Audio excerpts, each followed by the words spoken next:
జై శ్రీరామ్, భారత్ మాతకి జై. మిత్రుల నమస్కారం. అయితే ఎంపీ ఎన్నికల్లో భారతీయ జనతా పార్టీకి ఎన్ని సీట్లు వస్తాయా, అన్ని సీట్లు వస్తాయా, కాంగ్రెస్కి ఎక్కువ సీట్లు వస్తాయి తెలంగాణ వ్యాప్తంగా అని చెప్పేసి మాట్లాడుతారు కొంతమంది. ఏదేమైనా కాంగ్రెస్ పార్టీ తన పోయి తను దోవుకుంది. తెలంగాణలో అధికారంలో ఉండి కూడా తన పోయి తను దోవుకుంది. ఆ విషయంలో నిజంగా చెప్పాలంటే కాంగ్రెస్ నాయకులే దీనికి ప్రధాన కారకులు. కాంగ్రెస్ నాయకులు, ఈ కాంగ్రెస్ నాయకులు మాట్లాడిన మాటలు 2019 ఎన్నికల్లో కేసీఆర్ అధికారంలో ఉన్నప్పుడు కరీంనగర్ పార్లమెంట్ సంబంధించిన విషయంలో హిందూగాళ్ళు బొందుగాళ్ళు అంటేనే కాంగ్రెస్, అది అక్కడ ఉన్న బీఆర్ఎస్ పార్టీని చిత్తుగా ఓడించిన హిందువులు సీతమ్మ మీ చిన్నమ్మన, రాముల వారు మీ చిన్నయ్యన అని మాట్లాడితే ఎట్లా ఒప్పుకుంటారు అనుకున్నారు. అది ఏదేమైనా కానీ అడ్డంకి దయాకర్ని వాడు అడ్డగాడిదే అడ్డంకి దయాకర్ అడ్డగోలు మాటలు మాట్లాడిండు. ఆ మాటలతోనే తెలంగాణలో ఉన్న హిందువులకు సురక నిజంగా చెప్తున్నా, ఆ హిందువులు గాఢ నిద్రలో ఉన్నారు భయ్. నిజం చెప్పాలంటే ఏ మాటకు ఆ మాట చెప్పాలి. ఎందుకంటే మంచి నిద్రలో ఉన్న వాళ్ళని ఈ అడ్డంకి దయాకర్ అని అడ్డగాడిది ఏం చేసిందంటే అడ్డగోలు మాటలతో లేపింది. మనకు ఒక మాట చెప్పాలంటే వానికి కృతజ్ఞత చెప్పుకోవాలి.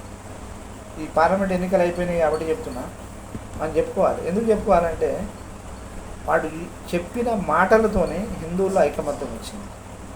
కరీంనగర్ విషయంలో కేసీఆర్ పార్టీని బొందబెట్టినట్టు, కేసీఆర్ పార్టీని ఓడగొట్టినట్టు తెలంగాణలో వీడు మాట్లాడిన మాటలతో కాంగ్రెస్ పార్టీకి 0. అంటే అప్పటి వరకు అంతా అనుకుంటున్నారు 7-8 వస్తాయని బీజేపీకి అని చెప్పేసి, అంటే ఇప్పుడైతే 10 దాటే పరిస్థితి కనబడుతుంది. ఏదేమైనా సరే వాటి అడ్డంకి దయాకర్ గారు అడ్డగోలు మాటలతోనే, వాడు మాట్లాడిన మాటలతోనే బీజేపీకి అవకాశం వచ్చింది. ఏదేమైనా సరే మొత్తానికి మాత్రం తెలంగాణలో బీజేపీ ఖచ్చితంగా 10కి పై స్థానాలు ఎంపీ సీట్లు గెలుస్తుంది ఖచ్చితంగా. ఇంకో విషయం ఏంటంటే హైదరాబాద్ స్పెషల్లీ మాట్లాడుకోవాల్సిన విషయం హైదరాబాద్ పార్లమెంట్ విషయంలో మాధవి లతక్క గెలిచినా గెలవకున్నా ఏం ఫరక్ పడదు. ఒక విషయం మాట్లాడాలంటే ఎందుకు అంటే ఎప్పుడు దేవాలయం ముఖం చూడని అసదుద్దీన్ ఓవైసీని గుడిలో నిలబెట్టింది, ప్రజల్లో తిరిగేటట్టు చేసింది, సమస్యలు తెలిసేటట్టు చేసింది మాధవి లతక్క.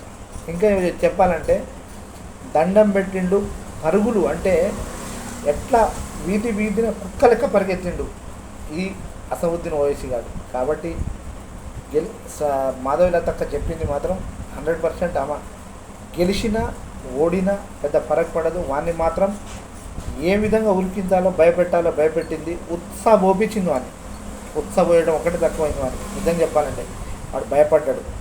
ఒక మహిళ వీరనారి రాణి రుద్రమదేవి ఎట్లను అప్పట్లో ఆ విధంగా ఉరికిచ్చింది వాడిని.